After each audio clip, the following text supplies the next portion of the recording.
Bismillahirrahmanirrahim. Assalamualaikum warahmatullahi wabarakatuh. Alhamdulillah wassalatu wassalamu ala Rasulillah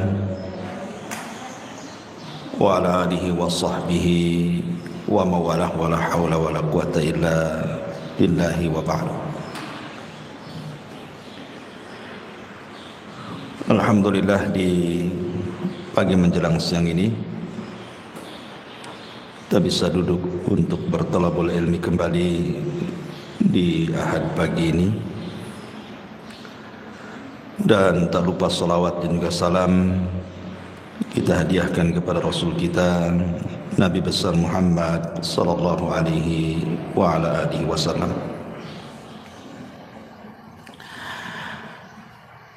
Tema di pagi hari ini kita akan membahas soal as-sa'adatu al-hakikiyatu, kebahagiaan yang hakikat.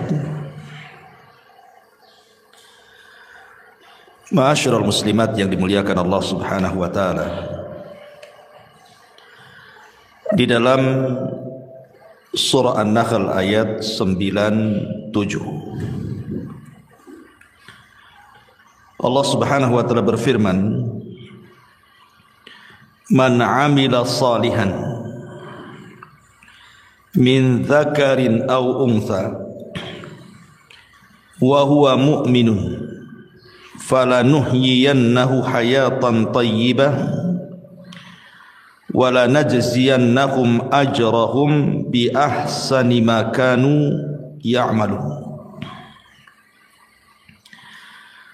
Barang siapa yang melakukan amal yang saleh, baik dia laki-laki ataupun perempuan,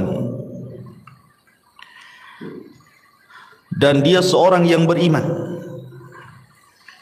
maka kami akan berikan kehidupan kepadanya dengan kehidupan yang baik di dunia, dan kami akan balas mereka dengan balasan yang jauh lebih baik lagi terhadap apa yang mereka telah kerjakan. Ayat ini dijadikan dasar oleh para ulama tentang hakikat mencari kebahagiaan bagi seorang manusia. Bahwa Allah Subhanahu wa taala mengatakan, "Man 'amila salihan", barang siapa yang beramal saleh, baik dia laki-laki ataupun perempuan, dan dia beriman, maka kami akan berikan kehidupan yang baik, maksudnya kebahagiaan di dunia dan juga kebahagiaan di akhirat dengan dilipat gandakan balasannya. Ulama mengatakan bahwa kebahagiaan itu ada di tiga perkara.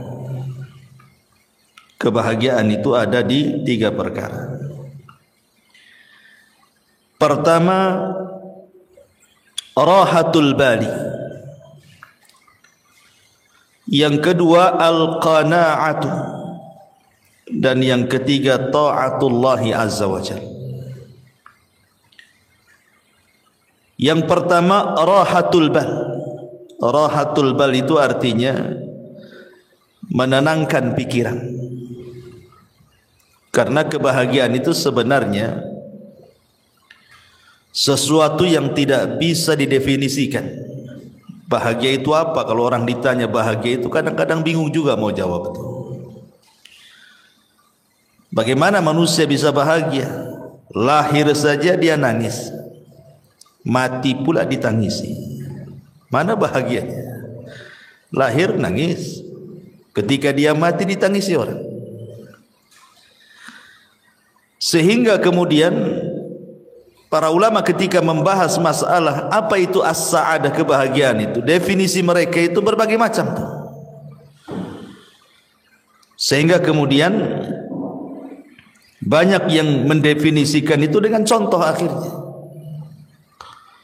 Salah satunya adalah bahwa bahagia itu kalau rahatul bali, kalau pikiran kita itu senang.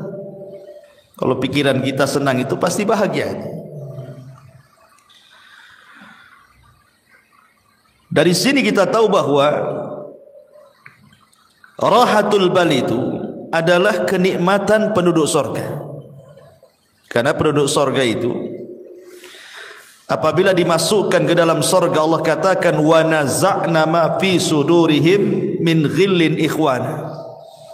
Kami cabut pada dada-dada dan hati-hati penduduk sorga itu al-ghil, hasad, dengki, dendam, pokoknya penyakit hati. Baru kemudian dimasukkan ke dalam sorga. Jadi penduduk sorga itu pikirannya tidak aneh-aneh gitu.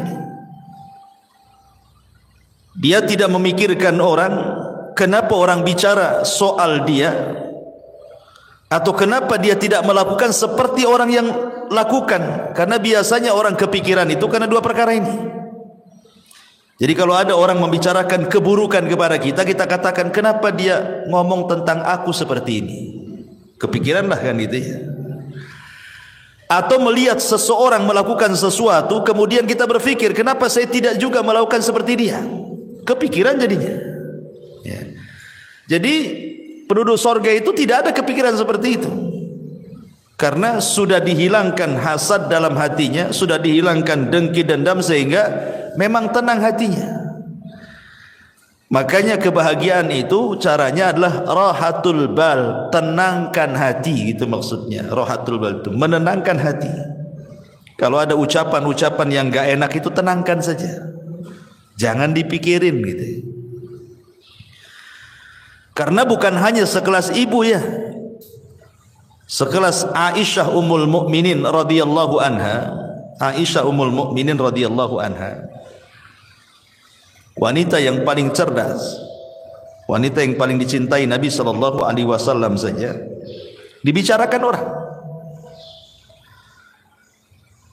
Jadi suatu hari Aisyah Ummul Mukminin ini kebagian Qur'ah itu maksudnya undian dari sekian istri si Nabi yang boleh ikut perang bersama Nabi. Karena kan tidak semua istri Nabi itu ikut perang, sehingga demi keadilan di Qur'ah diundi siapa yang berhak ikut dan siapa yang tidak berhak ikut. Aisyah radhiyallahu anha kebetulan ketika itu yang ikut perang bersama Nabi, menemani Nabi sallallahu alaihi wasallam safar dalam kondisi atau dalam keadaan berjihad. Menang pulang. Lah ketika pulang itulah Aisyah radhiyallahu anha di malam hari ingin buang hajat. Karena Aisyah itu kan berada di rumah-rumahan unta. Zaman itu kan belum ada mobil ya. Wanita biasanya diletakkan di rumah-rumahan, yang rumah-rumahan itu diletakkan di punuk unta. Jadi Aisyah radhiyallahu anha ketika itu minta izin kepada pasukan untuk buang hajat tengah malam. Berangkatlah Aisyah radhiyallahu anha ke padang pasir menjauh dari pasukan. Entah karena lamanya dia buang hajat, sehingga dikiranya oleh pasukan itu Aisyah sudah pulang dan sudah kembali ke rumah-rumah di atas unta itu. Berangkatlah pasukan ini. Ketika sudah berangkat, Aisyah selesai buang hajat, rupanya ketinggalan, nggak ada orang. Tapi Aisyah ini cerdas, dia tidak mungkin menyusul pasukan, karena kalau menyusul bahaya. Mendingan dia nunggu saja di situ. Boleh jadi nanti kalau orang-orang itu tahu bahwa dia belum ada di rumah-rumahan unta itu, pasti balik lagi. Jadi Aisyahnya menunggu saja. Lah saat menunggu itulah rupanya ada seorang sahabat namanya Safwan ibn Mu'attil ketinggalan pasukan. Ketika Safwan ibn Mu'attil ini melihat Ummul Mukminin Aisyah radhiyallahu anha, kaget dia. Kenapa kok Aisyah ada di situ? Akhirnya kemudian tidak banyak bicara. Aisyah radhiyallahu anha suruh naik di atas tunggangan unta yang dibawa Safwan. Dia pun berjalan membawa pelananya sampai ke pasukan. Maka lewatlah ketika itu di hadapan seorang tokoh munafik namanya Abdullah ibn Ubay ibn Salul ibn Sabah. Maka ketika itulah kemudian diisukan Aisyah radhiyallahu anha selingkuh dengan Safwan ibn Mu'attil. Dan dalam sekejap saja berita itu menyebar di kota Madinah bahwa Aisyah berzina dengan Safwan, Aisyah berzina dengan Safwan. Bayangkan qadarullah ketika itu Aisyah radhiyallahu anha sakit karena memang safar jauh, terlampau lama dalam peperangan sehingga jatuh sakit Aisyah. Ketika sakit, dia tidak tahu berita tentang dia di luar sana. Karena dia di dalam rumah terus kan sakit. Tidak tahu kalau di luar itu dia sedang difitnah bahwa dia selingkuh dengan Safwan ibn Mu'attil. Sementara Nabi SAW terus menunggu wahyu. Kok enggak turun-turun wahyu ini? Maksudnya kalau memang Aisyah itu berzina, kasih tahu. Maksudnya turun wahyu gitu ya. Atau kalau dia tidak berzina, ya tolong kasih tahu juga lah kan gitu. Turun wahyu juga gitu. Tapi selama sebulan itu tidak turun-turun wahyu itu. Sesak dada Nabi. Akhirnya kemudian Nabi SAW datang ke tempat Aisyah radhiyallahu anha. Bayangkan 1 bulan Rasul tidak mau menemui Aisyah. Tapi memang harus ditanyakan karena masalahnya tidak ada wahyu. Ketika kemudian sampai di rumah Aisyah, di situ ada Abu Bakar dan juga ada istrinya dan juga ada Aisyah radhiyallahu anha. Rasul belak-belakan mengatakan, wahai Aisyah, kalau engkau jujur, maksudnya kalau memang engkau melakukannya, tinggal bertobat gitu ya. Nanti Allah Subhanahu wa taala akan mengampuni dosamu. Tapi kalau engkau tidak melakukannya, pasti nanti turun wahyu dari 7 lapis langit sana bahwa engkau tidak akan melakukannya dan engkau tidak pernah melakukannya dan dustalah perkataan orang-orang itu. Akhirnya kemudian sesaat setelahnya turun wahyu surah An-Nur 1-9 bahwa Aisyah Ummul Mukminin radhiyallahu anha berlepas diri dari tuduhan perzinahan atau perselingkuhan dia dengan Safwan ibn Mu'attil. Dari sini kita tahu bahwa sekelas Aisyah radhiyallahu anha saja dibicarakan manusia. Ya. Atau Maryam bintu Imran. Sama juga Maryam juga. Maryam itu kan wanita suci, Bu. Dia tidak pernah keluar dari mihrabnya. Sampai-sampai Allah Subhanahu wa taala menjelaskan bagaimana Maryam ini kehidupannya hanya ruku sujud saja, enggak pernah kerja lain. Jadi di mihrabnya itu ibadah saja. Jadi suatu hari Maryam ini keluar buang hajat. Lah ketika buang hajat itulah rupanya Allah Subhanahu wa taala mengutus Jibril untuk menghabar gembirakan bahwa Maryam akan punya keturunan.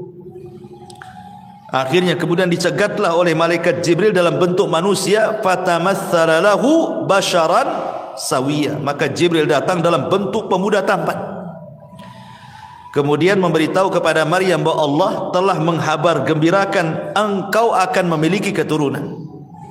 Maryam bingung, bagaimana tidak? Aku ini seorang gadis, tidak punya suami. Tidak ada wanita laki-laki yang menyentuhku. Lalu apa nanti kata manusia? Maryam punya anak, enggak ada suami, enggak ada laki-laki yang menyentuhnya.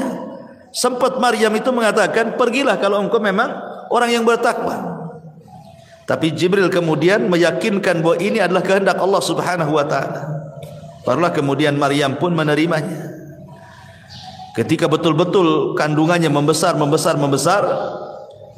kemudian mulailah diketahui oleh manusia, maka Maryam pun kemudian keluar dari Baitul Maqdis sampai melahirkan di Baitul Lahim, ya kan?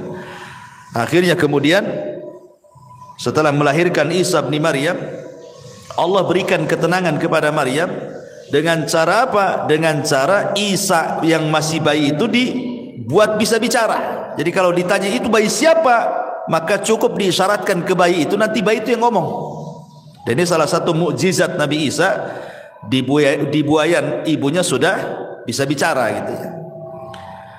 Akhirnya betul ketika Maryam menggendong bayi, ya semua orang mencela itu bayi siapa kan itu. Makanya orang-orang Yahudi sampai hari ini, bukan hanya Yahudi zaman tempo dulu saja, sampai hari ini orang Yahudi itu mereka menganggap Maryam itu wanita pezina dan Isa itu anak zina. Makanya orang-orang Nasrani mengkafirkan orang Yahudi karena melampaunya orang Yahudi mencela Isa dan juga ibundanya Maryam bintu Imran. Dikafirkan sama orang Nasrani Yahudi itu karena menghina kenabiannya. Ya. Dari sini menunjukkan bahwa kalau sekelas Aisyah radhiyallahu anha, sekelas Maryam saja tidak lepas daripada pembicaraan manusia, apalagi ibu-ibu. Makanya pentingnya rahatul bal di sini, menenangkan hati, karena sehebat apapun manusia itu pasti dibicarakan orang. Maka rahatul bal itu penting. Ya, jangan pedulikan ucapan manusia, tenangkan gitu maksudnya. Rahatul bali. Kemudian yang kedua, wal qanaatu, dan qanaah. Qanaah itu artinya rela dan redha dengan pemberian Allah Subhanahu wa taala. Rela dan redha dengan pemberian Allah Subhanahu wa taala. Karena ini yang menjadikan orang itu lebih tenang hidupnya. Jadi kalau orang itu rela, redha, apapun yang diberikan Allah pasti akan tenang. Makanya ada seorang syekh mengatakan, kalau Anda ingin tenang, lakukan 5 perkara. Kalau Anda ingin tenang, lakukan 5 perkara. Yang pertama, nikmati yang ada. Jangan pernah memikirkan yang tidak ada. Nikmati yang ada, jangan memikirkan yang tidak ada. Ibu umpamanya punya rumah, rumahnya kecil gitu ya. Kalau hujan bocor umpamanya, sempit, itu yang ada. Jangan terpikir kapan saya punya gedung, gitu maksudnya. Nanti stres, Bu. Jadi yang ada saja itu nikmati. Memang kalau memang tidur di atas tikar, nikmatilah, daripada menghayal tidur di atas spring bed, tapi kan hayalan itu. Enggak stres hidupnya kayak gitu tuh. Menghayal yang enggak ada, ya nikmati aja yang ada. Itulah qanaah namanya. Ini sama lah umpamanya ibu pengen apa? Pengen handphone bagus ya. Dari dulu yang jadul aja, nggak bisa layar sentuh, itu layar pencet kalau yang jadul itu ya. Kepikir pengen kayak tetangga, handphonenya bagus gitu kan, nggak usah, nikmati aja, nggak apa-apa, disentuh-sentuh sajalah di situ, nggak, walaupun nggak keluar kan, nikmati aja kan ya. Karena stres orang memikirkan yang nggak ada tuh. Ini yang pertama. Yang kedua, berpikir positif, jangan pernah berpikir negatif. Artinya pikirkan kelebihan, jangan memikirkan kekurangan. Kelebihan pada diri ibu itu apa coba? Kelebihannya apa? Sebab kalau orang selalu memikir kekurangan, stres. Itu enggak qanaah tuh. Pikirkan kelebihan, jangan pikir kekurangan. Berpikir positif, jangan selalu berpikir negatif. Kemudian yang ketiga, jangan suka membanding-bandingkan. Ibu jangan membandingkan ibu dengan orang lain. Itu tidak qanaah namanya. Ya. Artinya bahwa kalau seandainya Allah Subhanahu wa taala sudah takdirkan memang ibu seperti itu, anggaplah secara ekonomi, memang suami kerjanya ya apalah, supir taksi, ojek online, GoFood atau apalah istilahnya kan. Sementara tetangga ini kok ngantor, enak, mobilnya bagus gitu ya. Jangan pernah dibanding-bandingkan. Baik ibu dengan istri dia atau suami ibu dengan suami dia. Jangan pernah dibanding-bandingkan. Karena membandingkan sesuatu itu menjadikan orang tidak qanaah. Kalau suka membanding-bandingkan itu hilang qanaahnya. Makanya kenapa Nabi SAW mengatakan unzuru ila man huwa asfala minkum wala tanzuru ila man huwa fawqakum fahuwa ajdar alla tajrar nikmatallahi alaikum. Lihat ke bawah, jangan lihat ke atas, kata Rasul. Orang kalau lihat ke atas kan pegel, Bu. Coba aja ibu nenggak gini lama-lama kan apa enggak pegel, Bu, ya kan. Stres, Bu, kalau nengok kapan saya kayak dia, apa enggak stres dia? Pegel tuh otaknya. Tapi kalau lihat ke bawah pasti akan tenang. Kenapa? Karena Rasul mengatakan fahuwa ajdar alla tajdar nikmatallahi alaikum. Karena orang kalau suka lihat ke bawah itu akan lebih mudah bersyukur. Oh, aku ini masih lebih baik dibandingkan si anu gitu ya. Alhamdulillah gitu.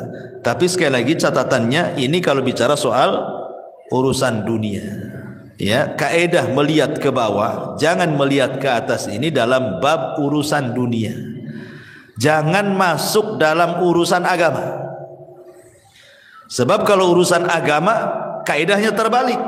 Lihat ke atas, jangan lihat ke bawah. Ya. Pamannya tetangga sholat 5 waktu. Jangan ibu melihat kepada sholat yang 1 waktu. Anda apa-apalah saya sholat 2 waktu, ini sih 1 waktu aja kan itu. Bukan begitu kan. Tapi lihat ke yang 5 waktu, kapan seperti dia gitu maksudnya. Ada tetangga kawan hafal juz 30 gitu. Sebelahnya pula pamannya cuma 3 kul saja. Ibu masih mending dengan wadduha. Alhamdulillah saya masih hafal wadduha. Tambah 3 kul masih lebih baik daripada dia. Maksudnya jangan melihat ke bawah, tapi lihat kapan saya bisa kayak dia. Hafal juga juz 30 gitu maksudnya. Itu kalau soal urusan agama ya.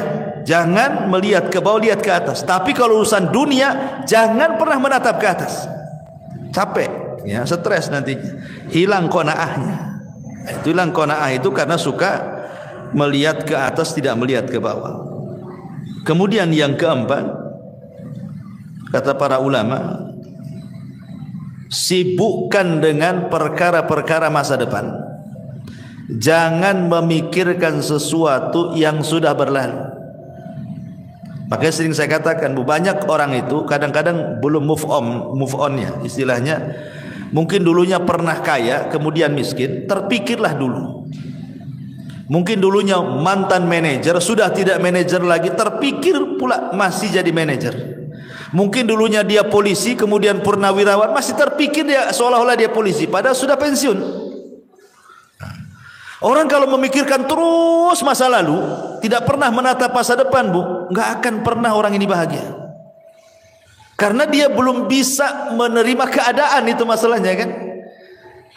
Makanya saya kadang-kadang heran, mungkin dulunya mantan militer gitu ya, TNI, Polri atau apa, udah nggak pensiun lagi, sudah nggak berjabat lagi, dia pensiun. Kadang-kadang turun di masyarakat itu seolah-olah dia masih TNI itu.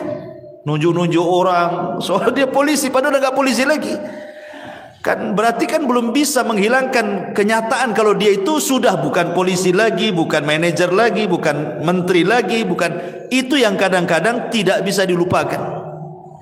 Makanya kenapa Nabi SAW sampai mengajarkan doa kepada Abu Umamah itu apa? Allahumma inni a'udzubika minal hammi wal hazan. Ya Allah, aku berlindung kepadamu dari alham, kebingungan dan kesedihan. Bingung masa depan, sedih masa lalu, gitu maksudnya. Sedih ini karena memikirkan masa lalu, bingung itu karena memikirkan masa depan. Karena manusia itu kan tidak lepas daripada bingung, stres, sedih.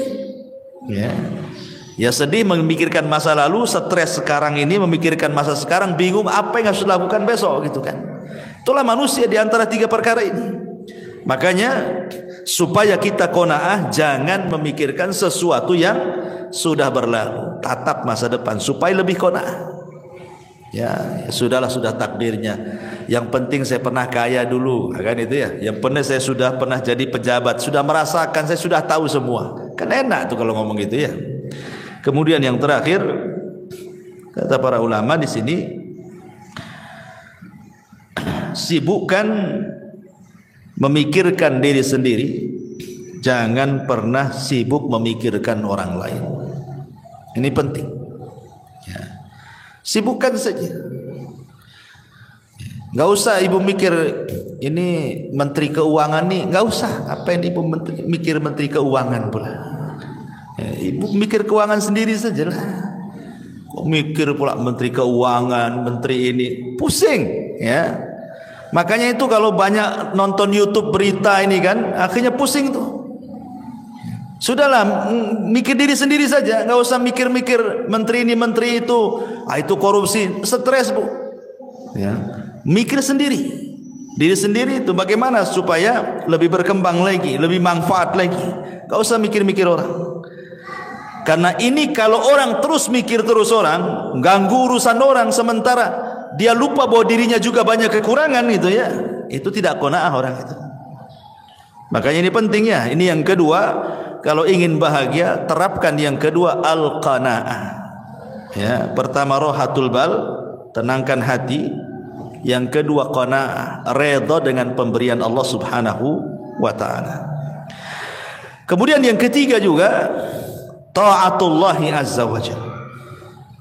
Berusaha untuk mentaati Allah Subhanahu wa taala. Orang yang paling bahagia itu, Bu, adalah orang yang paling dekat dengan Allah. Saya contohkan.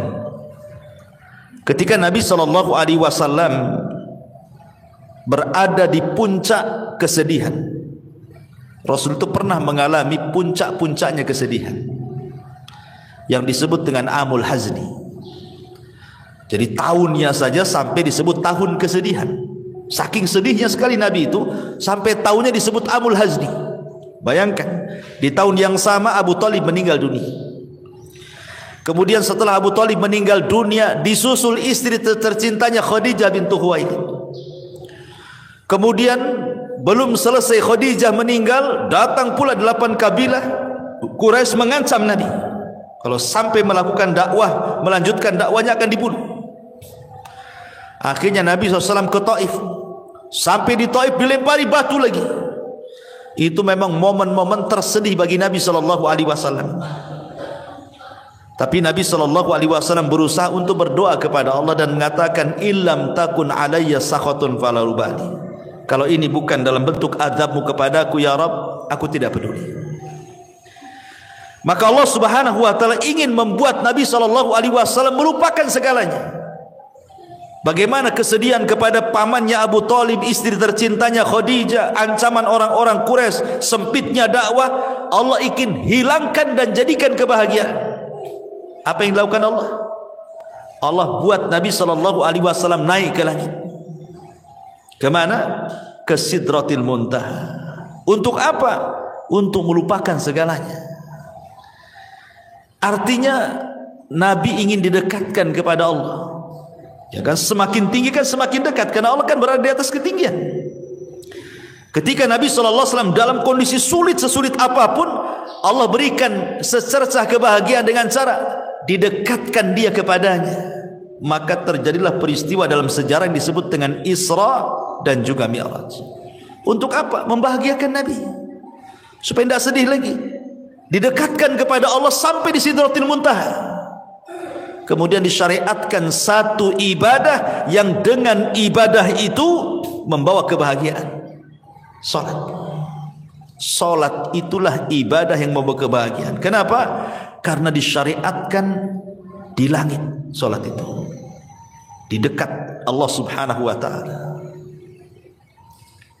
Makanya dalam salat itu ada satu gerakan yang menunjukkan penghambaan diri seorang hamba kepada Allah. Apa itu? Sujud. Wajah ini, kalau ibu anggota badan ibu dari atas kepala sampai kaki, yang paling mulia itu wajah. Yang paling mulia.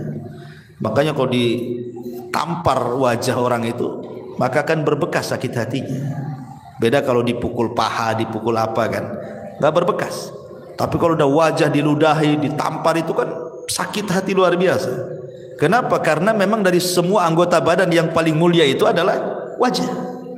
Ya.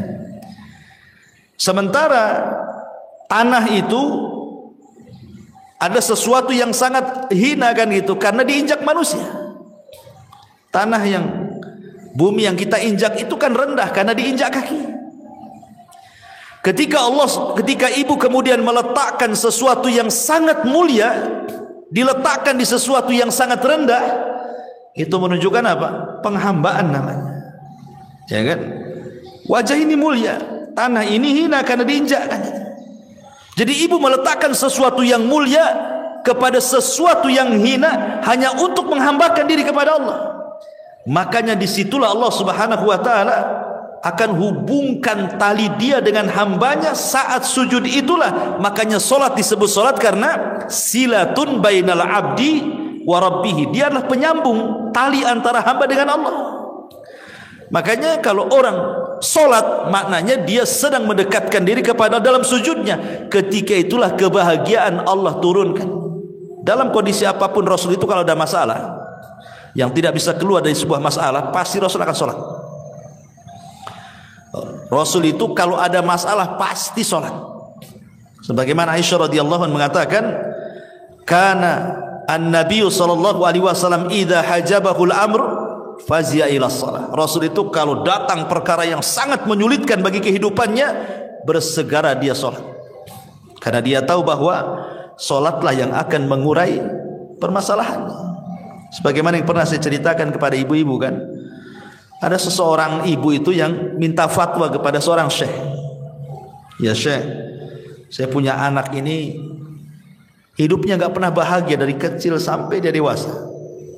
Ya. Setelah dia dewasa masuk ke pekerjaan, asik masalah saja pekerjaannya, keluar masuk pekerjaan.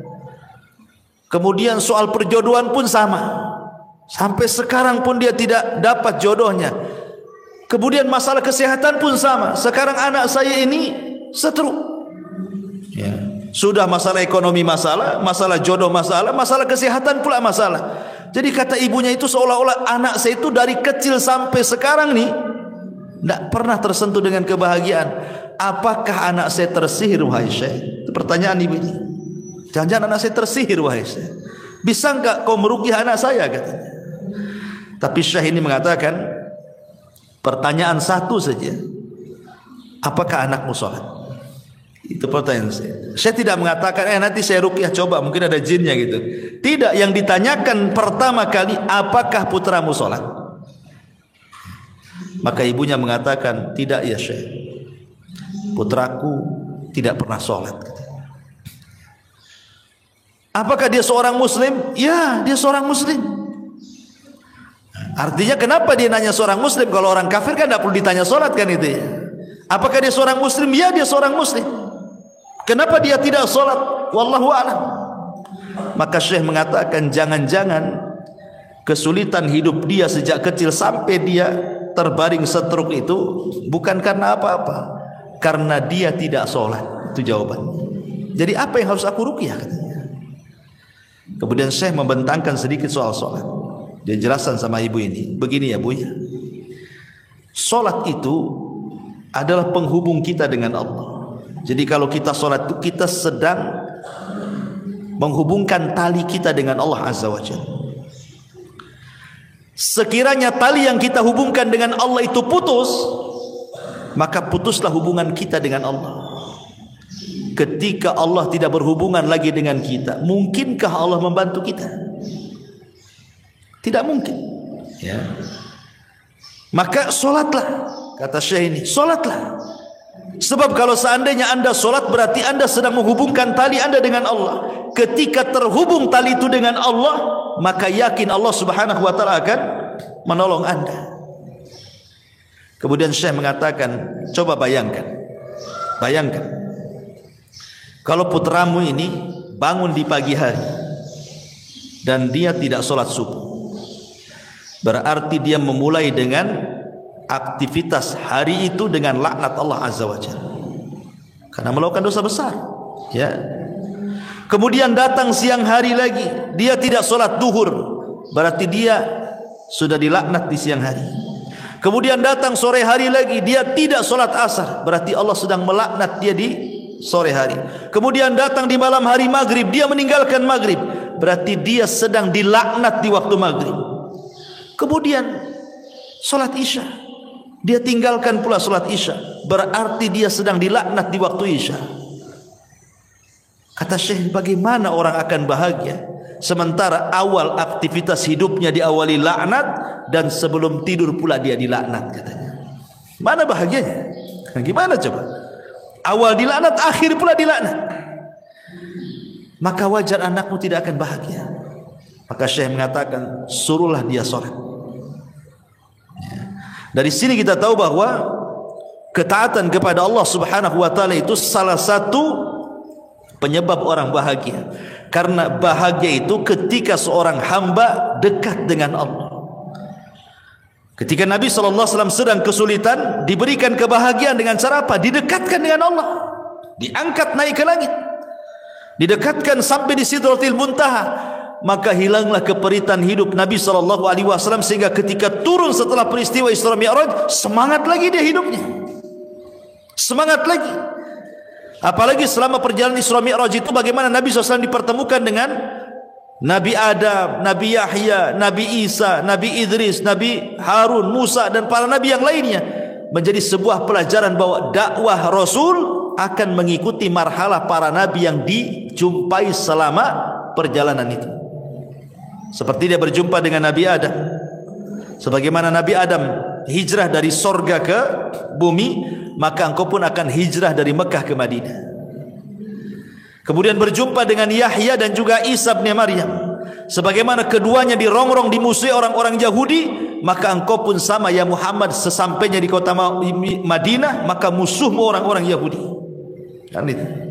Kemudian juga berjumpa dengan Nabi Yusuf, sebagaimana Yusuf dihasadi oleh saudara-saudaranya sehingga dimasukkan ke dalam sumur, maka dakwahmu pula yang menghalangi sebelum orang lain keluargamu. Maka yang menghalangi dakwah itu siapa dulu? Abu Lahab, keluarga. Belum ada Abu Jahal lagi ya, Abu Lahab sudah menghalang-halangi pamannya sendiri kan. Ketika Rasulullah SAW berjumpa dengan Nabi Musa alaihi salam, Nabi Harun alaihi salatu wassalam, Harun itu dikenal lembutnya, maka berdakwahlah seperti Harun lembut kepada Bani Israel. Ketika berjumpa dengan Nabi Musa itu dikenal kesabarannya, walaupun dia dimacam-macamin Bani Israel, sabar dia. Maka seolah-olah Allah ingin katakan, sabarlah engkau seperti Nabi Musa dalam rangka mengobati umat Islam. Ketika berjumpa dengan Ibrahim, dan itu orang yang paling mirip dengan Nabi SAW, dan dia yang membangun Ka'bah, maka seolah-olah Allah mengatakan, teruslah ikuti agama nenek moyangmu, maksudnya Ibrahim alaihi salatu wassalam, dengan memakmurkan Masjidil Haram. Ya, jadi ada hikmah-hikmah selama perjalanan Isra Mi'raj itu. Dari sini kita tahu bahwa yang ketiga, taatullah, ketaatan kepada Allah adalah salah satu jalan juga meraih kebahagiaan. Ini satu perkataan ulama. Kemudian yang lain juga dijelaskan oleh Imam Ibnul Qayyim rahimahullahu taala. Imam Ibnul Qayyim rahimahullahu taala mengatakan, anna lis-sa'adatil 'abdi thalathatu umurin. Sesungguhnya dalam kebahagiaan seorang hamba itu terdapat 3 perkara.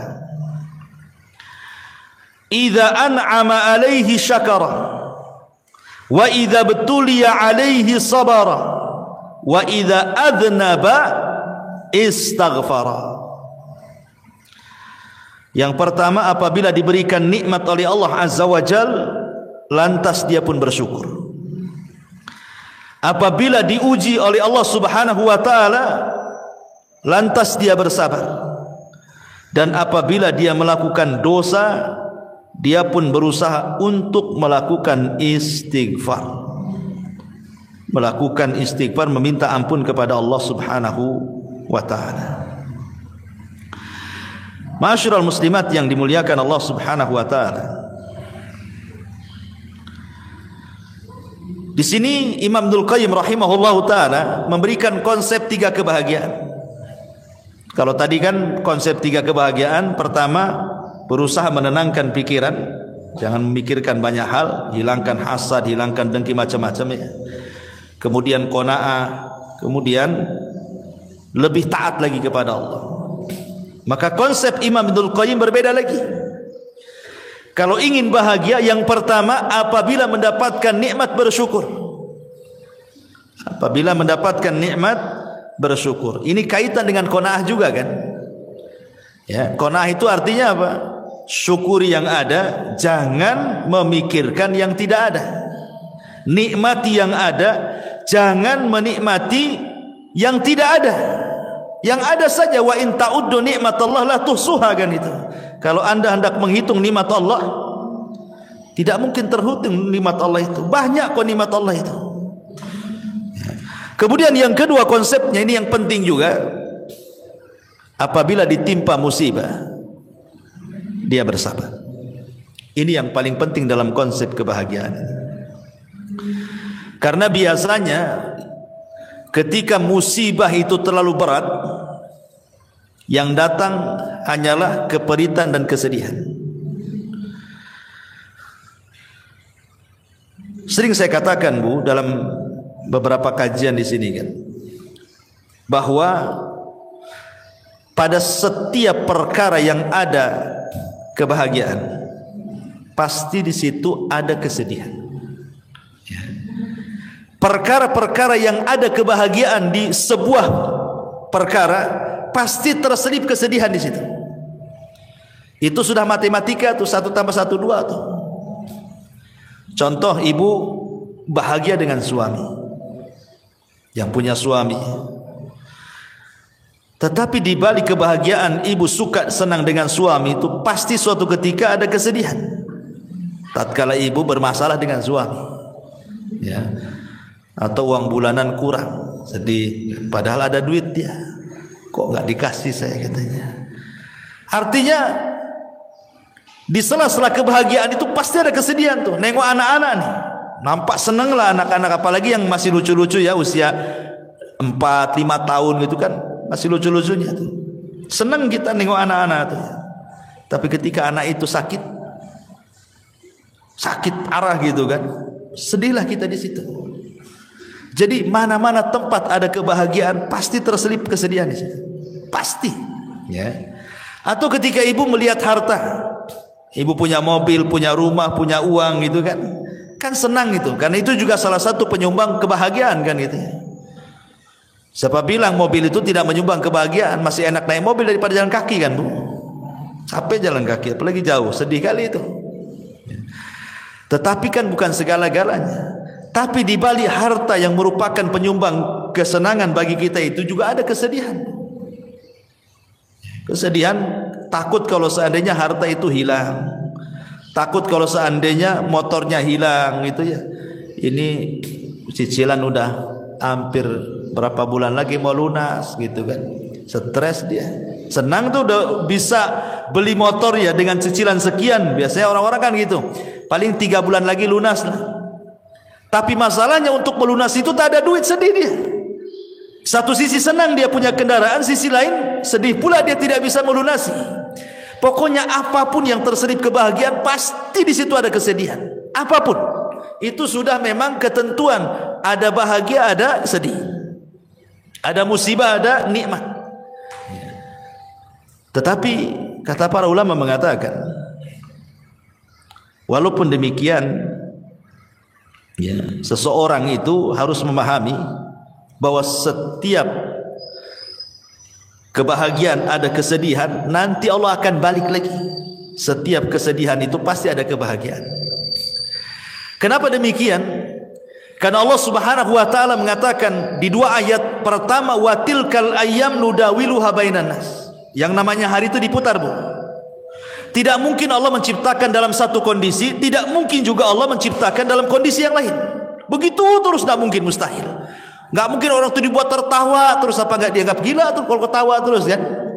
Nggak mungkin juga orang dibuat menangis terus. Kadang orang itu dibuat Allah ketawa, kadang Allah buat dia menangis. Kadang Allah buat dia bahagia, kadang buat Allah susah. Begitulah kehidupan manusia. Tetapi walaupun demikian, karena Allah itu Rahim, Allah mengatakan inna ma'al usri yusran, inna ma'al usri yusra. Terkadang satu kesulitan itu Allah bukakan banyak kemudahan, ya. Karena Allah mengatakan al-usri dengan alif lam, sementara yusran itu dengan nakirah. Maknanya bahwa al-usri yang pertama adalah usri yang kedua, tapi yusran yang pertama bukan yusran yang kedua. Kan 2 kali diulang dalam Quran itu kan, inna ma'al usri yusran, inna ma'al usri yusran. Dan ayatnya 2 kali diulang tuh. Artinya al-usri yang pertama, usri yang kedua, tapi yusran yang pertama bukan yusran yang kedua. Gitu maknanya. ketika al-usri yang pertama adalah usri yang kedua, yusron yang pertama bukan yusron yang kedua, maknanya satu kesulitan bisa mendatangkan banyak-banyak kemudahan gitu maksudnya. Bukan satu kesulitan datang satu kemudahan, tidak. Satu kesulitan bisa saja 2, 3, 4, 5, 10 kemudahan. Karena rahimnya Allah Azza wa Jalla. Dari sini ada kaedah, Bu. Belum tentu ketika Allah menutup satu pintu, kemudian pintu-pintu yang lain Allah tutup. Bahkan terbalik. Terkadang satu pintu Allah tutup, pintu banyak Allah buka. Makanya ada sebuah kaedah yang disebutkan para ulama, man taraka syai'an lillahi awwadallahu khairan minhu. Barang siapa yang meninggalkan sesuatu karena Allah, boleh jadi Allah akan berikan sesuatu yang jauh lebih baik dibandingkan yang ia tinggalkan. Contoh namanya orang dipecat dari perusahaan. Sedih dipecat dari perusahaan kan? Kalau dia kurang qanaah, kalau dia kurang tawakal, boleh jadi dia suudzon. Ya. Mungkin Tuhan PT dengan Tuhan di luar PT mungkin berbeda gitu. Ya. Dia pikir Tuhan ada di PT saja, di luar PT tak ada Tuhan. Sehingga akhirnya kayak kiamat tuh. Dikeluarkan di PHK itu kayak kiamat. Nanti makan apa, nanti ini itu kan gitu ya. Itu kalau kurang tawakal tuh. Tapi kalau dia kemudian berpikir lagi bahwa boleh jadi ini adalah keputusan Allah terbaik. Mungkin Allah sengaja buat aku keluar dari PT untuk ada pekerjaan yang jauh lebih baik lagi dibandingkan pekerjaan ini. Gitu maksudnya. Sengaja kita dibuat dikeluarkan supaya mengambil sesuatu yang lebih baik lagi. Sebab kalau kita tidak keluar dari sini, belum tentu kita dapat jalan lagi. Kalau kita berpikirnya positif seperti ini, bahagia orang hidup tuh. Tapi kalau nggak berpikir ke sini, pikirnya aduh nanti kalau keluar dari PT macam mana saya? Macam mana terus? Ya tidak mungkin dia akan bahagia. Yang ada stres makin gila dia. Nah, makanya di sini juga penting bahwa dua ayat itu juga sebagai pelipur lara bahwa Allah tidak mungkin menciptakan kita dalam satu kondisi, dan ingat setiap kesulitan itu akan banyak kemudahan. Ma'asyiral muslimat yang dimuliakan Allah Subhanahu wa taala. Ya. Dan itu kita bisa lihat di kisah-kisah orang-orang soleh gitu ya. Seperti tadi kisahnya atau kisah Nabi Ayub alaihi salatu wassalam yang mudah lah yang sering saya ceritakan kan. Bagaimana Nabi Ayub itu diberikan oleh Allah Azza wa Jalla ujian yang tidak pernah orang diuji sehebat Ayub. Tidak ada ceritanya. Baik sebelum atau sesudahnya. Manusia yang diuji seberat Nabi Ayub. Makanya orang-orang Arab itu kalau ada orang sakit, mereka mengatakan apa? Sabar, seperti sabarnya Ayub katanya. Itu orang Arab ngomong gitu tuh. Padahal tidak mungkin kan orang sesabar Ayub kan? Hanya untuk supaya membesarkan hatinya saja. Mustahil. Nggak ada orang sesabar Ayub apalagi di zaman sekarang. Ya. Sementara musibah Nabi Ayub alaihi salatu wassalam itu luar biasa bertubi-tubi itu. Mulai daripada kehilangan harta, kemudian disusul kehilangan anak, kemudian disusul dengan banyaknya penyakit, kemudian disusul tidak ada orang yang mendekati, dibicarakan manusia. Sumpah, coba bayangkan.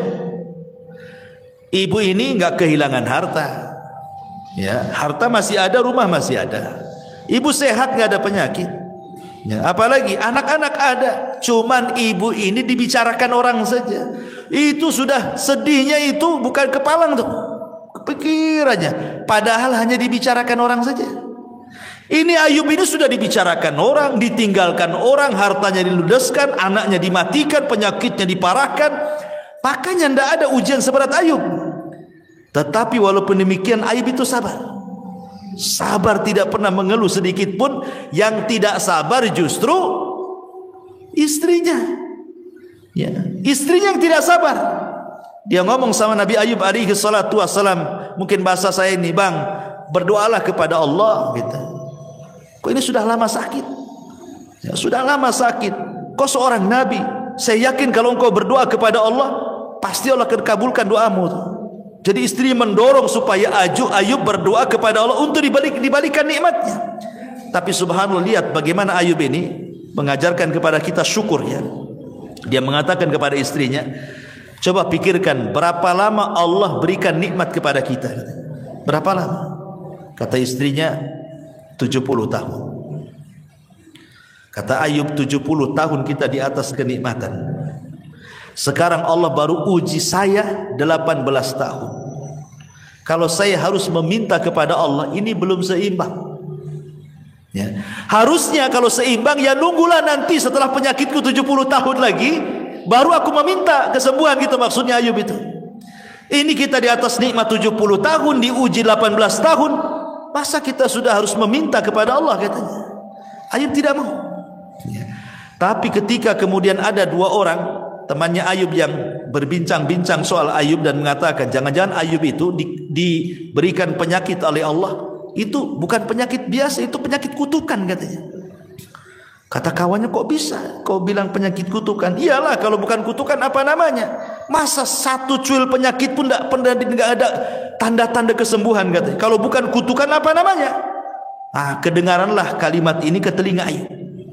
Makanya Ayub mengatakan, Rabbi inni massaniya dzur wa anta arhamur rahimin. Ya Rabb, aku tahu engkau yang memberikan madarat ini kepadaku, tapi aku tahu juga bahwa engkau adalah zat yang maha pemberi kasih sayang dari hamba-hambamu penyayang. Maknanya seolah-olah Ayub mengatakan, ya Rabb, aku tahu bahwa engkau yang memberikan madarat ini kepadaku, tapi aku yakin tidaklah engkau memberikan madarat kepadaku kecuali karena sayangmu kepadaku. Itu maksudnya.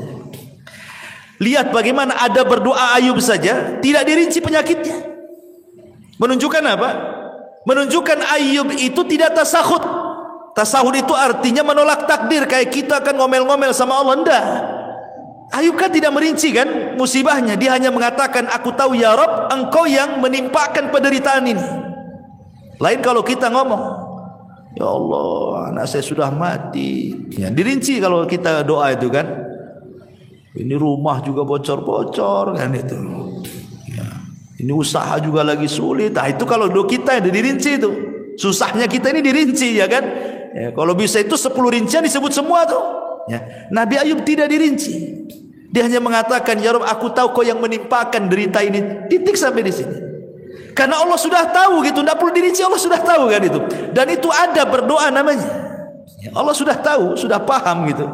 Makanya sejak itulah Allah Subhanahu wa taala kabulkan permintaan Ayub dan Allah kembalikan nikmatnya. Dan ini dari sini ada kaidah bahwa barang siapa yang meninggalkan sesuatu karena Allah, pasti Allah akan ganti sesuatu itu yang jauh lebih baik lagi, ya. Karena orang di depan musibah itu kan terbagi menjadi 3, Bu, ya. Yang pertama tasahud, tidak redha, tidak rela, kemudian mulutnya ini ngomong macam-macam, ya. Ini seburuk-buruknya orang ini nggak akan bahagia selamanya. Yang kedua, dia berusaha untuk rela, redha, ikhlas gitu ya. Tapi terkadang kalau disentuh hatinya keluar juga dia. Jadi pura-pura sabar saja, tapi kalau diajak bicara keluar semua keluhannya. Ya, tapi masih mendingan lah dibandingkan orang yang pertama. Kemudian yang ketiga, orang yang betul-betul ikhlas, betul-betul redha, lisannya pun dia tidak pernah mengeluh, ya. Bahkan dia sanggup mengucapkan alhamdulillah. Itulah sebahagia-bahagia manusia ketika dia bisa sabar, bisa rela, bahkan bisa mengucapkan alhamdulillah di depan musibah yang dialaminya. Kemudian ini diantara perkataan Ibnul Qayyim. Kemudian yang ketiga, wa idza adnaba istaghfara, dan apabila berdosa dia segera melakukan istighfar. Ma'asyiral muslimat yang dimuliakan Allah Subhanahu wa taala, inilah diantara konsep Imam Ibnul Qayyim ketika bicara soal kebahagiaan. Kemudian yang ketiga, konsepnya Sufyan Ats-Tsauri. Sufyan Ats-Tsauri rahimahullahu taala, dia mengatakan bahwa ma baqili min na'imid dunya illa thalathin. Kata Sufyan Ats-Tsauri, aku tidak pernah merasakan nikmatnya dunia, maksudnya kebahagiaan dunia ini, kecuali karena 3 perkara. Kecuali karena 3 perkara. akhun thiqatun fillahi aqtasibu min suhbatihi khairan in ra'ani za'ighan qawwamani aw mustaqiman ragabani wa rizqun wasi'un halalun laysat lillahi alayya fihi tabi'atun wala li makhluqin alayya fihi minnatun wa salatun fi jama'atin akfi sahwaha wa arzak ajruha. Kata Sufyan Ats-Tsauri rahimahullah, yang pertama akhun thiqah. Kebahagiaan itu kalau memiliki kawan yang bisa dipercaya, di mana aku mengambil manfaat dari perkawanan itu. Kalau kawanku melihat aku menyimpang, dia berusaha meluruskanku. Kalau kawanku melihat aku istiqomah, berusaha memberikan dorongan, ya, kabar gembira sehingga makin istiqomah. Kemudian yang kedua, warizkun wasiun, rizki yang luas, yang halal. Rizki yang luas, yang halal, di mana dengan itulah aku tidak menjadikan aku menjadi peminta-minta kepada manusia. Aku kaya gitu, enggak harus meminta-minta kepada manusia.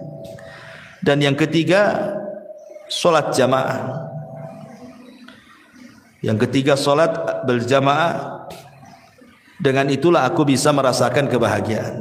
Jadi Sufyan Ats-Tsauri mengatakan bahagia itu ada di 3 perkara. Teman yang baik, yang kedua rizki yang luas dan halal sehingga dia tidak meminta-minta, dan yang ketiga pada sholat, ya, sebagaimana Rasul mengatakan kepada Bilal, ya Bilal hayya nastari bis sholat, wahai Bilal, mari beristirahat, bersenang-senang dengan sholat. Jadi beliau mengatakan seperti itu karena Sufyan Ats-Tsauri ini orang yang paling zuhud, orangnya kaya tapi zuhud. Jadi suatu ketika Sufyan Ats-Tsauri ini ditanya oleh muridnya, ya Imam, engkau ini selalu memberikan fatwa zuhud, tapi kok kaya, katanya. Jadi pikiran orang yang bertanya itu, kalau bisa orang zuhud itu ya miskin gitu maksudnya. Jadi orang zuhud itu menurut dia harus miskin, compang-camping, makannya nasi kerak gitu ya. Ya pokoknya susah lah orang zuhud. Dikiranya seperti itu makna zuhud. Jadi orang ini mengatakan, ya Sufyan, engkau ini selalu menasihati zuhud, tapi kau juga kaya gitu ya. Lihat jawaban Sufyan Ats-Tsauri. Dia mengatakan zuhud itu bukan itu. Zuhud itu kau letakkan hartamu di tanganmu. Maksudnya jangan kau letakkan hartamu di hatimu. Sebagaimana diriku, aku meletakkan hartaku di tanganku dan aku tidak meletakkan hartaku di hatiku. Dan kenapa aku harus kaya? Likaila atamandalu alal muluk, supaya aku tidak menjilat penguasa, supaya aku bisa mengatakan yang hak-hak, yang batil-batil katanya. Karena aku tidak ada, pemerintah tidak ada budi baik dengan aku. Aku sudah kaya, ya kan? Sehingga aku tidak menjilat mereka, sehingga aku bisa menegur mereka, kata Sufyan Ats-Tsauri. Dari sini menunjukkan bahwa itulah bentuk kebahagiaan, salah satunya adalah rizki yang luas dan halal.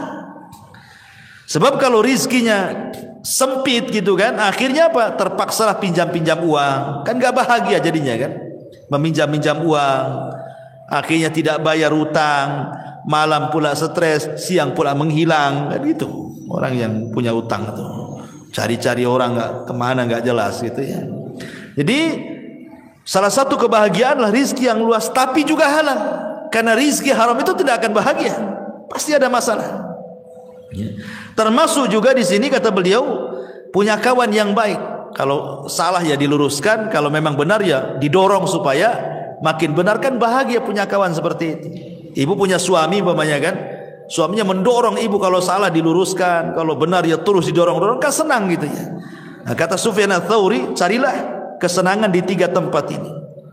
Akhun thiqah, saudara yang bisa kita percaya, kemudian rizki yang luas, kemudian dalam sholat jamaah, dan yang terakhir tentu saya ingin bacakan satu hadis. Hadis ini disahihkan oleh Syekh Nasiruddin Al-Albani rahimahullahu taala dari Zaid ibn Thabit radhiyallahu anhu. Rasul mengatakan, "Man kanatid dunya hammahu, farraqallahu alaihi amrahu, wa ja'ala faqrahu baina 'ainaihi, wa lam ya'tihi minad dunya illa ma kutiba lahu. Wa man kanat al-akhiratu niyyatahu, jama'allahu lahu amrahu, wa ja'ala ghinahu fi qalbihi, wa atathu ad-dunya wa hiya raghibah." Barang siapa yang dunia menjadi tujuan hidupnya, maka Allah subhanahu wa ta'ala akan cerai beraikan perkaranya, dan Allah akan jadikan kefakiran di kedua matanya, dan tidaklah dunia yang datang kepadanya kecuali apa yang sudah dicatat takdir saja. Tetapi barang siapa yang akhirat adalah niat hidupnya, maka Allah subhanahu wa ta'ala akan kumpulkan perkaranya, dan Allah akan jadikan kekayaan dalam hatinya, dan Allah akan datangkan dunia kepadanya sementara dia menolaknya. Ma'asyiral muslimat yang dimuliakan Allah azza wa jalla, hadis ini adalah hadis yang sangat mulia sekali, satu dasar mencapai kebahagiaan dunia dan akhirat. Pertama, penggalan yang pertama, Rasul mengatakan barang siapa yang dunia itu menjadi tujuan hidupnya, maka Allah pasti akan mencerai beraikan urusannya, dan Allah akan jadikan kefakiran di kedua matanya. Kemarin kita sudah jelaskan, Bu, ada orang kaya diazab dengan kekayaannya, bahkan seolah-olah lebih miskin dibandingkan orang-orang yang sudah jelas miskin. Ada orang miskin, Bu, mungkin dia tukang bangunan, ya, kadang helper, ya, mungkin yang paling rendah dalam tukang bangunan itu helper itu. Ya. Kadang ada borongan, kadang tidak, gitu. Kadang ada proyek, kadang tidak. Tapi dia bisa hidup dengan keluarganya. Dia bangun tidur, kemudian jam 8 dia sudah kerja, jam 5 pulang. Kemudian dia bisa senang dengan anak istrinya juga. Nanti besok gitu lagi. Ya. Tapi ada orang-orang kaya, Bu, itu seolah-olah 24 jam hidupnya itu dengan duit saja, nggak ada untuk keluarga. Ada orang kayak gitu kan? Karena orang kaya itu umpamanya, oh ini ada meeting ke Medan nih, seminggu di Medan. Sementara tukang bangunan ini di rumah terus dia sama keluarganya. Dari pagi bisa dia tengok istrinya. Ini nanti sebulan kemana? Sebulan kemana? Kapan tuh sama keluarganya dia? Itu kan orang ini diazab dengan kekayaan namanya tuh. Kok kekayaannya yang mengadab? Harusnya orang yang kaya itu lebih banyak hidup dengan keluarga dibandingkan orang miskin. Ini tidak gitu. Kenapa orang yang miskin itu lebih senang hidup dengan anak istrinya, lebih banyak waktunya? Orang kaya ini pula sedikit waktunya. Berarti dia diazab dengan kekayaannya. Orang miskin aja nggak kayak gitu cari uangnya kok. Kalau sudah cukup untuk makan selesai. Ini tidak cukup-cukup. Maknanya dia itu miskin, tidak kaya sebenarnya, karena tidak cukup. Ya. Makanya di sini Rasulullah mengatakan, "Man kanatid dunya hamma", siapa yang dunia tujuannya itu, farraqallahu alaihi amrah, pasti Allah cerai beraikan urusannya. Kalau dia tidur, Bu, apa maksudnya Allah cerai beraikan itu? Hatinya dicabang-cabangkan. Ya, maksudnya farraqallahu alaihi amra itu hatinya dicabang-cabangkan, tidak bisa tidur, Bu. Nanti satu sisi otaknya mikir ini, sisi lain mikir ini, sisi lain, pokoknya tidur itu menghayal aja dia. Gimana mau tenang coba? Tidur aja tidak bisa, karena mikir ini, mikir ini, mikir itu, banyak mikir. Akhirnya ketika dia banyak mikir itulah wa ja'ala faqrahu baina ainaihi, maka hidupnya tidak akan tenang sehingga Allah jadikan kefakiran di kedua matanya. Mana dapat kesenangan orang kayak gini kan? Hidupnya nih mikir banyak gitu ya. Tetapi sebaliknya, walam ya'tihi minad dunya illa ma kutiba lahu, padahal dunia sendiri kalau dicari tidak lebih daripada yang ditakdirkan saja. Maka berjalanlah bersama takdir, itu selesai. Jalan bersama takdir. Ya. Karena sehebat apapun Anda mencari dunia, kalau ditakdirkan dapat segitu ya segitu, tidak mungkin nambah. Ngapain kemudian ngoyo dari pagi ke pagi lagi kan? Padahal dunia itu sebatas ditakdirkan saja. Wa man kanatil akhiratu niyatahu, barang siapa yang akhirat niatnya, jama'allahu amrahu wa ja'ala ghinahu fi qalbihi wa atathu dunya wa hiya raghimah. Tapi kalau niat hidupnya hanya untuk akhirat, maka Allah akan kumpulkan urusannya. Maksudnya hatinya tidak akan bercerai-berai, itu tidak banyak dipikirkan, ya.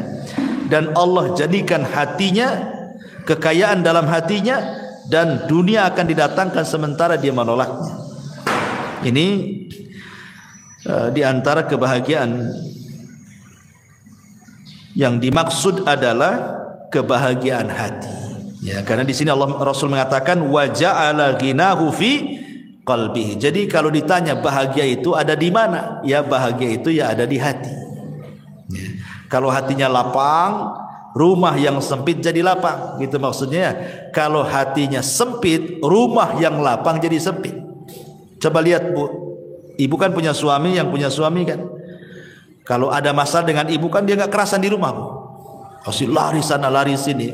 Nanti datang muring-muring pergi lagi kan gitu. Padahal rumahnya luas Bu.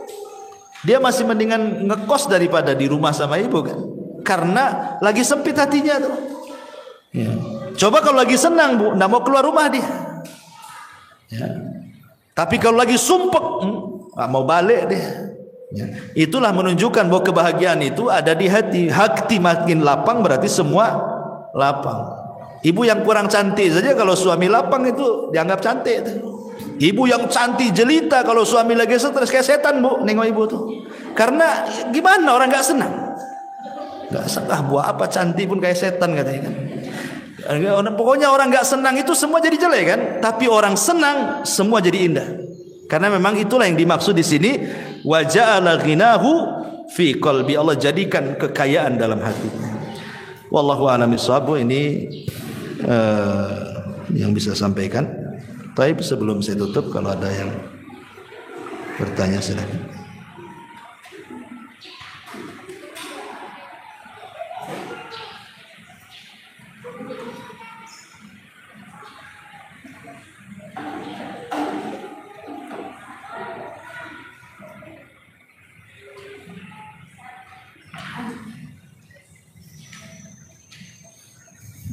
Ya.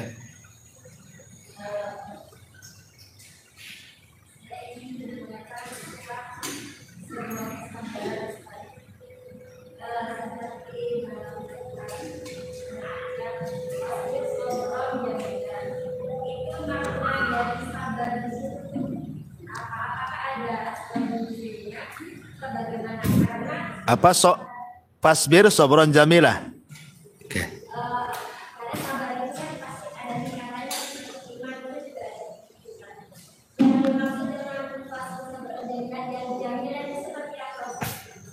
Iya. Aisyah radhiyallahu anha ketika disidangkan oleh Nabi SAW ketika kisah tadi yang saya ceritakan ya, difitnah berzina dengan Safwan ibn Mu'attil. Jadi Aisyah radhiyallahu anha itu sedang berada di kasurnya terbaring. Dan ingat Aisyah ketika itu masih kecil. Ya, masih kecil. Maksudnya untuk menghadapi perkara besar itu belum sanggup. Kan dia masih kecil. Ya, Rasul kan sudah tua ya kan. Kemudian di sampingnya ada Abu Bakar dan Ummu Ruman ibunya. Kemudian Nabi SAW bertanya, wahai Aisyah, wa in kunti lamamti bidzambin fastaghfirillah. Aisyah, kalau memang kau melakukannya, maksudnya berzina dengan Safwan ibn Mu'attil, akui saja. Karena kalau tobat pasti Allah terima tobatnya. Tetapi kalau tidak melakukannya, yakin Allah pasti akan membebaskan kamu dari 7 lapis langit sana. Aisyah radhiyallahu anha ini heran, kenapa Nabi SAW memberikan 2 soalan yang salah satunya seolah-olah terpengaruh dengan orang munafik. Kan ini soalan yang sulit dijawab. Ngaku atau tidak? Kan begitu pertanyaannya. Ya.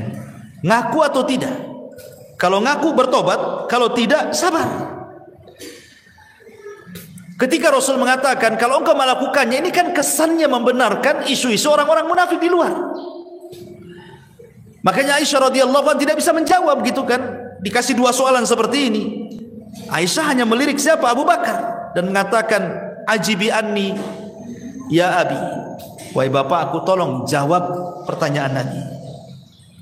Kata Abu Bakar, "Apa yang harus kujawab?" katanya. Abu Bakar menangis. Kemudian Aisyah menengok ibundanya Ummu Ruman. "Tolong ibuku, jawablah pertanyaan Nabi." Ibunya pun tidak bisa menjawab, menangis juga ibunya. Jadi Aisyah radhiyallahu anha ini merasa tidak ada pembelaan di situ. Ya. Bapaknya tidak membela dia, ibunya tidak membela dia gitu. Dia harus menanggung fitnah dari luar. Aisyah radhiyallahu anha langsung mengambil selimut, namanya anak-anak. Dia mengatakan, "Kalau kalian tidak ada pembelaan kepada aku," katanya, "aku hanya teringat dengan doanya bapaknya Yusuf, Yakub. Dia mau ngomong Yakub itu lupa. Ya, kan bapaknya Nabi Yusuf kan Yakub. Lupa dia mau ngomong Yakub itu. Sehingga dia mengatakan bapaknya Yusuf. Karena masih muda Aisyah sehingga lupa gitu mau bilang Yakub itu. Kecuali aku teringat dengan perkataan ayahnya Yusuf, maksudnya Yakub. Fa sabrun jamil wallahu dan sabar itu indah dan Allah akan menyingkap setiap orang-orang yang telah memfitnah." Di sini ada kalimat apa? Fa sabrun jamil. Kata Aisyah radhiyallahu anha, aku hanya teringat ucapan ayahnya Yusuf mengatakan fa sabrun jamil wallahu musta'anu ala ma tasifun. Sungguh sabar itu indah. Maknanya apa? Apalagi yang harus dilakukan coba? Kecuali sabarlah. Ya. Apa yang bisa dilakukan kalau sudah seperti ini? Ya sabar kan gitu ya. Ibu ditimpa musibah, emang bisa apa dengan musibah itu kalau selain dari sabar kan? Ditinggal mati suami umpamanya. Emang dengan cara teriak-teriak tiba-tiba suaminya bangun lagi dari kuburan? Bukan makin senang bu, ibu makin kabur kalau suami bangkit lagi dari kuburan tuh. Apalagi malam-malam kan gitu ya. Artinya kan tidak bisa dengan cara apapun ya menghadapi musibah cuma satu, sabar. Itu yang paling indah tuh. Karena dengan sabar itulah bisa melupakan kesedihan. Makanya sabar itu indah. Karena bisa melupakan kesedihan. Sebab kalau tidak sabar tidak indah hidupnya. Pasti akan rungsak seluruh hatinya kan. Nah itulah makanya kenapa sabar itu indah. Karena pada setiap kesabaran itu pasti ada keindahan. Tapi kalau tidak sabar nggak akan indah hidupnya. Stres terusnya. Wallahu a'lam. Dah? Iya.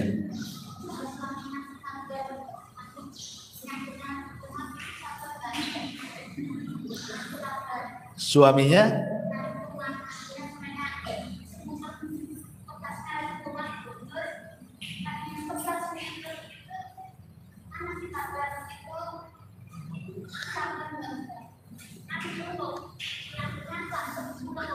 ngeluh. Yang ngeluh siapa? Suaminya ngeluh. Istrinya ngasih nasihat, sabar gitu. Malah marah dia. Oh. Suaminya emosi. Iya, maksudnya kan suaminya sakit, kemudian ngeluh, istrinya nasihati, sabar bang. Abangnya marah, diam, nggak usah ngomong kan gitu kan? Oh, ibu yang ya janganlah, udah sakit ketipa tangga itu. Udah sakit makin sakit hati dia. Ya ibu kasih semangat ya. Kasih semangat. Ya nanti sembuh. Ya, tapi jangan omongan saja. Ya diurut, ya apa, dipegang, cari apa gitu kan. Obat buatkan. Kalau ngomong saja makin cepat mati itu biasanya.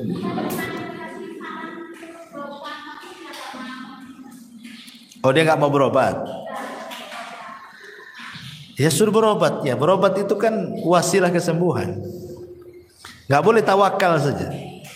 Karena Allah itu memberi kepada yang berusaha, bukan kepada yang berdoa. Itu kaidah. Allah itu memberi kepada yang berusaha, bukan kepada yang berdoa. Kalau berdoa saja ya Allah, nggak akan diberi. Tapi kalau habis berdoa dia usaha, Allah kasih. Ini ada anak muda nih, masuk ke masjid berdoa, ya Allah kasihlah anak yang soleh. Kasih anak soleh? Tidak, kawin aja enggak. Mana mau dapat anak? Usaha kawin dulu baru dapat anak kan gitu. Jadi Allah itu memberi ke yang berusaha, bukan kepada yang berdoa.